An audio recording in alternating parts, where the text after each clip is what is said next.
டெல்லி உயிரியல் பூங்காவில் புலிகள் வாழிடத்தில் தவறி விழுந்த வாலிபரை வெள்ளை புலி கடித்து குதறி கொடூரமாக கொன்றது.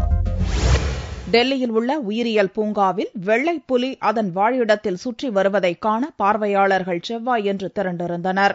அப்போது ஆர்வ மிகுதியில் 20 வயது மதிக்கத்தக்க இளைஞன் சுற்றுச்சுவரில் ஏற முயற்சிக்க புலியின் வாழிடத்தில் தவறி விழுந்தான். தான் வாழும் இடத்தில் விழுந்த அந்த இளைஞனை விஜய் என்ற அந்த வெள்ளை புலி நெருங்கி வந்து சில நிமிடங்கள் உற்று பார்த்துக் கொண்டிருந்தது. அச்சமயத்தில் பார்வையாளர்கள் சிலர் இளைஞனை காக்கும் நோக்குடன் கல் கம்புகளை புலியின் மீது வீச துவங்கினர். ஆவேசமடைந்த அந்த 6 வயது புலி இளைஞனை பலங்கொண்டு அடித்து கடித்து குதறியது.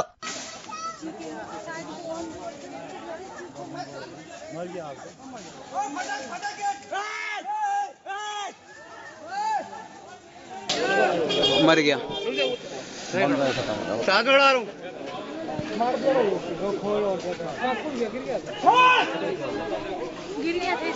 हाँ